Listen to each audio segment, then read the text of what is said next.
सुप्रभात बच्चों, कैसे हो आप सभी। बेटा, आज हम हिंदी व्याकरण of class third, Hindi book name is Hindi व्याकरण भारती ऑफ क्लास थर्ड, तीसरी कक्षा का हिंदी व्याकरण का प्रथम पाठ जो है रीड करने वाले हैं। हाँ जी, हमारा पहला पाठ कौन सा है? भाषा और व्याकरण। भाषा और व्याकरण पार्ट 1। ठीक है, इसमें भाषा हम पहले मैम ने आपको रीड करवा चुके हैं कि भाषा क्या होती है। भाषा वह साधन है जिसके द्वारा मनुष्य बोल कर या लिख कर अपने मन के विचारों का आदान प्रदान करता है। ठीक है, जब हमने अपने मन की बात किसी के सामने व्यक्त करनी है, किसी की बात को समझना है, तो हम कौन सी क्या यूज करते हैं? भाषा का। भाषा के दो रूप है, मौखिक भाषा और लिखित भाषा। मौखिक भाषा कौन सी होती है? जब व्यक्ति बोलकर अपने मन की बात जो है दूसरों तक पहुंचाता है या दूसरों की बात समझता है, वो भाषा का मौखिक रूप है। और जब व्यक्ति लिख कर अपने मन के विचार दूसरों तक पहुंचाता है या कोई दूसरा व्यक्ति जो है वो लिख कर हमारे तक पहुंचाता है, तो वो कौन सा रूप है? लिखित भाषा। ठीक है, पेज नंबर 6 रीड करेंगे आज हम। विशेष। विशेष कई बार हम संकेतों से भी बात करते हैं, इसे भाषा का सांकेतिक रूप कहते हैं, लेकिन कभी कभी लोग संकेत का अर्थ गलत भी समझ लेते हैं, इसलिए यह रूप मान्य नहीं है।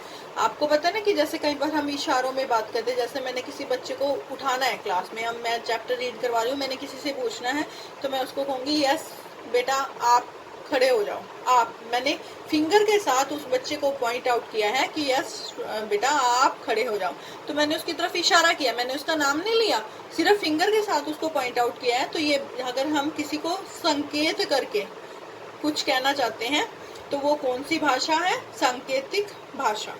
बट ये वाली सांकेतिक भाषा जो है वो हिंदी व्याकरण के अनुसार मान्य नहीं है, क्योंकि कई बार ऐसा होता है ना कि सामने वाला व्यक्ति जो है हमारे संकेत का गलत मतलब निकाल लेता है।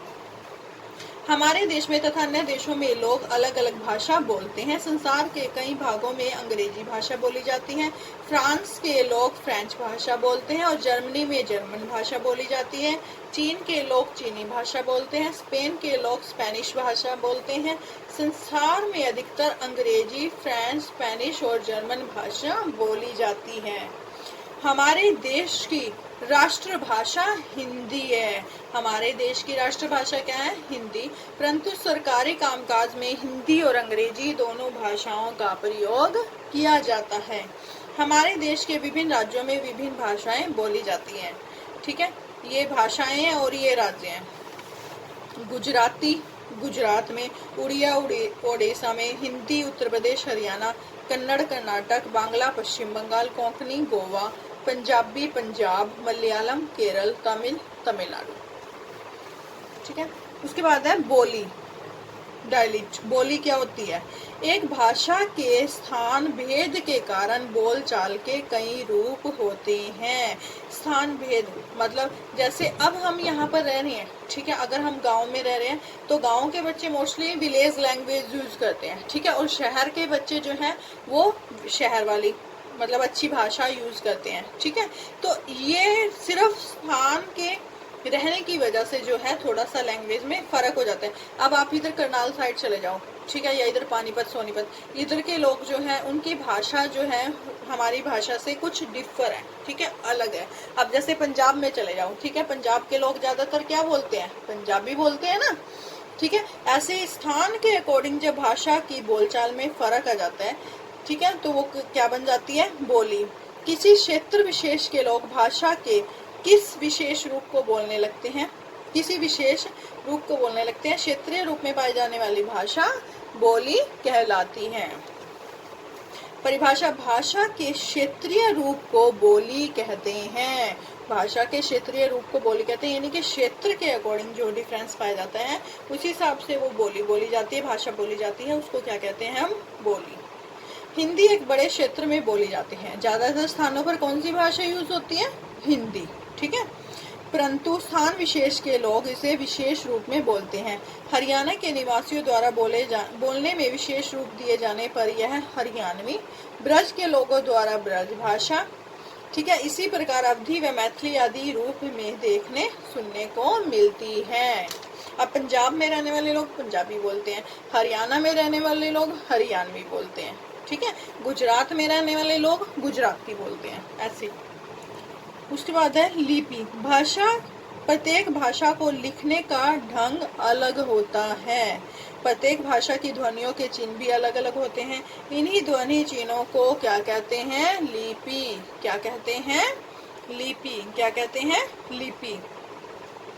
भाषाओं को लिखने के लिए जो चिन्ह निश्चित किए गए हैं उन्हें लिपि कहते हैं। लिपि किसे कहते हैं?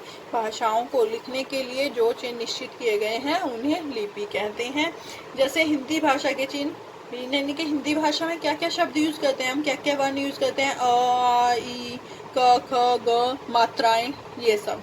और अंग्रेजी भाषा में ए, बी, सी, डी आदि, ठीक है। उसके बाद है इन्हीं चिन्हों का प्रयोग हम पढ़ने या लिखने के लिए करते हैं। अलग अलग भाषाओं की अलग अलग लिपियां होती हैं। जैसे हिंदी की लिपि कौन सी है? देवनागरी। अंग्रेजी की रोमन, पंजाबी की गुरमुखी, उर्दू की फारसी। व्याकरण। व्याकरण का संबंध भाषा से है। भाषा में वाक्य होते हैं और वाक्य शब्दों से बनते हैं, परंतु प्रत्येक वाक्य में प्रत्येक शब्द का निश्चित स्थान होता है। शब्द को कहीं भी अथवा अनुपयुक्त रूप से लिख देने पर वाक्य अशुद्ध बन जाता है, यानी कि गलत वाक्य बन जाता है। अशुद्ध वाक्य का अर्थ समझने में कठिनाई होती है, जिससे भाषा की गति में अवरोध उत्पन्न होता है। उदाहरण देखिए। अशुद्ध वाक्य है, रहा, उड़ा, अपार, पतंग। अब समझ आ रहा है क्या बन रहा है? नहीं समझ आ रहा ना? अगर हम इसको शुद्ध करके लिखेंगे, अपार पतंग उड़ा रहा है, ये हमें समझ आ गया ना समझ, ठीक है। ऐसे अमन हंस रही